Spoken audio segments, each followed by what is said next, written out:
LeBron. LeBron and NBA free agency, I think, Ben. Yeah. We can kind of bite multiple things off of this apple here because LeBron James, somebody you know well, and you know the tricks that he pulls this time of year well, too. He opted into the final year of his contract in Los Angeles. We got a Rich Paul statement by way of Shams Charania at ESPN with a veiled warning of LeBron's watchful eye over the moves that the Lakers make to start to build around Luka Doncic after the miracle trade in February, and threatened, I would say, the uncertain future that LeBron may or may not have in LA. I can read the quote, the statement, if you think that's necessary, Ben, but why really, like, my thing is here, like, I don't even know how much I need to explain about the tricks that LeBron is pulling, both with his team, which I think is becoming less impactful the older he gets and the less sway he has, no longer at this point even being the best player on his team, which is probably a first for him, maybe ever, but also with the media, which is, of course, where we care about it more.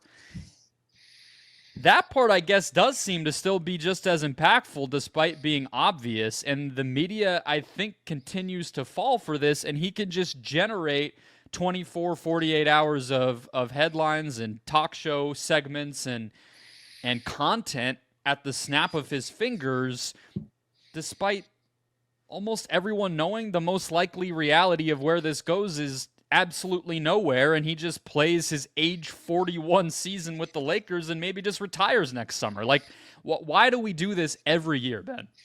Yeah, I don't think the media is falling for it as much this time around. As somebody who's followed like the entirety of LeBron's career, like you said, I've gotten pretty used to the ups and downs and the trajectory of these type of news cycles. And typically, like, if the idea of LeBron going elsewhere is in the ether, if that's something that's out there, that's going to dominate the news cycle. And it's definitely something now that has been talked about. But I think just because of the logistics of it, because I think most people seem to agree that if he was going to go elsewhere, it would probably be a return to the Cavaliers. And that's basically impossible for the Cavs to pull off, being a second apron team. Like Brian Windhorst laid it out, I thought pretty succinctly on ESPN throughout Get Up and First Take on Monday morning, was like, the idea of a LeBron James trade is just not like viable. So maybe if LeBron were to reintroduce the idea of like, I would want a buyout, or if he were to say something more forceful, but I think we've become numb to just this idea of there's always something going on with LeBron. Like, I love LeBron. LeBron's my favorite athlete of all time. There was probably a point in my life where, like, if I had a kid at the right time, his middle name would have been LeBron.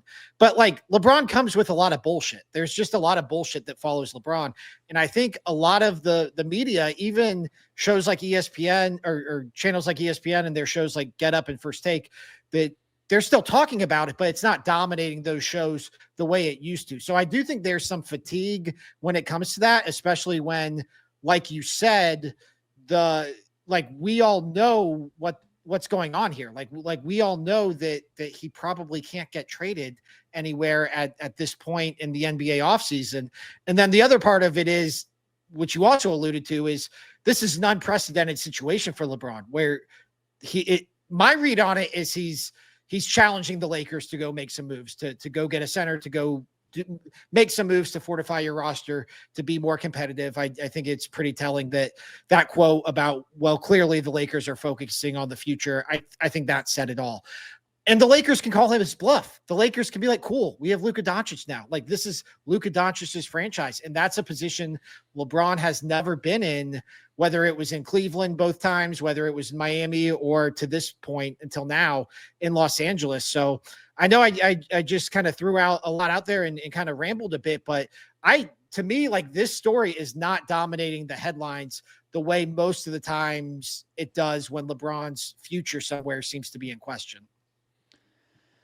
That's probably true. I mean, of course, it's not 2010 free agency or 2016 free agency or 2018 free agency, but like it is, or whatever year, 14 when he went 14. back to Cleveland. But it's not that, and that's because I think we do ultimately know that he's not the same player and not worthy of that level of scrutiny or coverage or anything. But like I just went to YouTube and typed in LeBron, and I'm still seeing hundreds of thousands, millions of views on videos, including 300,000 on just Shams on SportsCenter telling us the information. You know what I mean? So that's the part where I guess I do look at it and think that it does speak, I think, to some of what we've been talking about with the NBA for a while, where this whole season of not really being able to let go of that generation. Now, it is LeBron. It's like Michael Jordan in Washington still got coverage. You should cover that guy. But when I look at like the more specifics of it, I would agree with you that like people aren't falling for this, and to just kind of put somebody like Wendy front and center to lead the news cycle on Monday, basically saying like, there's no need to do mock trades and what's the best destination and ranking the possible fits and all the nonsense we could do, because it's just unrealistic for the most part. And I think that's different than it's been in the past.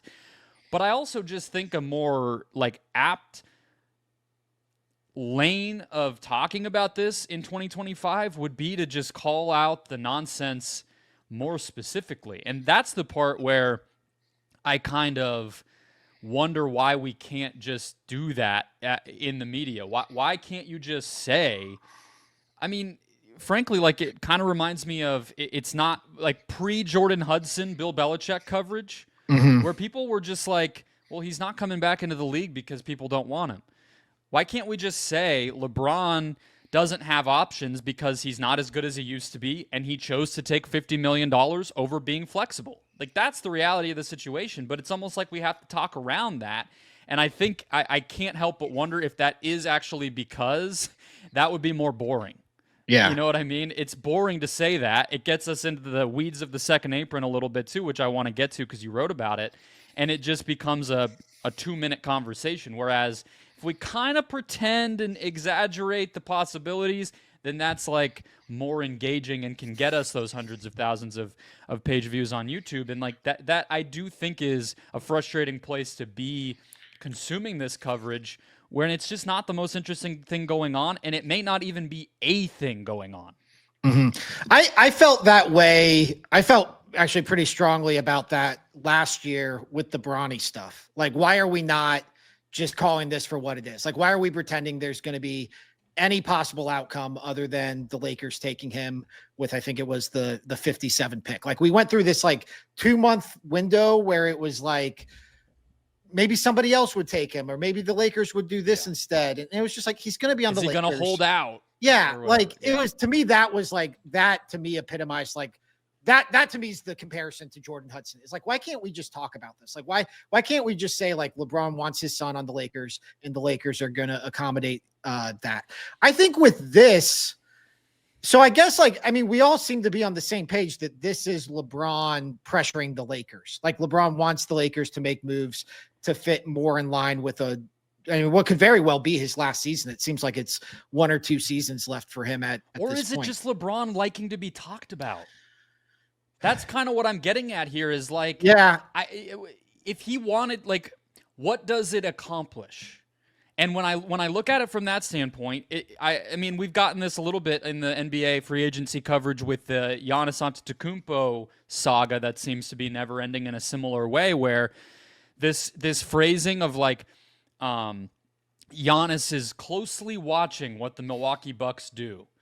Okay, I mean, does that mean that Shai Gilgeous-Alexander is not paying any attention to what the Oklahoma City Thunder do? Only Giannis in the league is actually like looking at Twitter this time of year. It's a crazy way to put this, and it feels similar with this LeBron thing, where you look at it and it's like, okay, of course he wants the Lakers to win now. He's 41. He could retire at any point. He doesn't want them to just transition to Luka and ignore this. That doesn't have to be said publicly in order for it to be true. Likewise, if he wanted to be traded, I would imagine, given that he has a no trade clause and he's the most respected player in any sport in the world right now, I mean, whatever, in terms of his legacy and his impact and his power within his league, probably is going to be able to work that out with ownership and management in LA and make that happen no matter what he says to Shams Charania or posts online or anything like that. So it's like when I look at like what is the actual impact of this, it feels like the bottom line is he just wants to be talked about a little bit too. Like that is a big part of why he does this the way that he does it. Yeah, I mean, yeah, LeBron definitely likes to be talked about. I don't think you could get anybody to dispute that. I do think like this has filled like a little bit of this void where we talked last week about like, why is the news of the Kevin Durant trade coming out on the same afternoon of Game 7 of the NBA Finals? And all of the Giannis stuff, I know there was the news with Miles Turner and Damian Lillard, and I mean, that seems like one where maybe you could call out, okay, what's really going on here, where Damian Lillard gets waived, and then all of a sudden there's a statement to Chris Haynes, although it also seems like maybe Giannis also helped recruit Miles Turner to Milwaukee. So, like, what's going on there? But, like, I don't like this idea. Shams put it out there in May, like, this is going to be the most craziest NBA offseason ever. And it's like, talking about LeBron wanting to pressure the Lakers or LeBron trying to pressure the Lakers, like, I don't know. Like, I guess I understand like why we're talking about that instead of D'Angelo Russell signing with the Mavericks. Like, it just hasn't been from a mainstream story type of standpoint. But it seems like we kind of talking about it, even if like, I don't know, Lauri Markkanen got traded, you know, like it would still break through above that, even though that would qualify as more of a crazy offseason because that would be a big championship affecting move. We still would be talking about this over that. But what if it was the Durant trade? Like, I think there is a certain scale of like A-list NBA type of players who we talk about, like guys who do drive that type of news cycle. And then like there is, I mean, Miles Turner was kind of getting the like this league reactions when he went from the Pacers to the Bucks. So maybe it's that LeBron knows he's going to be talked about either way, and this is his way of at least dictating how. Is that a good way to put it? I genuinely think he wants to pressure the Lakers. Like, I think he wants to stay with the Lakers, but he doesn't see that roster as championship caliber. Like this, Does this accomplish that though? Putting a statement in an ESPN article? I think like, what else is he going to do? Like, I think I think. Yeah, meet with them behind the scenes. I mean, that's what I'm saying is like, it is like two birds with one stone where doing it publicly is different than how other players handle it and may have the same ultimate effect, except that his effect also means he gets to be on TV a bunch. Yeah. Yeah. I mean, I don't think that's, I think it's best of both worlds for him, probably. I think this is how he likes to handle his business. This is why, you know, when the Cavs played the Lakers his last year in Cleveland, he made a point to talk to Lonzo Ball with his, you know, who's actually a member of the Cavs now, with his jersey over his mouth, like, you know, doing the whole whisper thing. And then he's on the Lakers. Like, he knows how to set these things up publicly. He knows how to drive a narrative. He knows how to drive a storyline. So I do think there's something for him in that. But I also, I do think there is like a real, I think like if you kind of read between the lines, and again, maybe that's where we should be calling this stuff out. Like, it seems like he sees the writing on the wall with the Lakers, that this is Luka's team now. And that's something that he has to wrestle with, that he's never had to wrestle with in his career. So maybe a part of it is just how he navigates that now.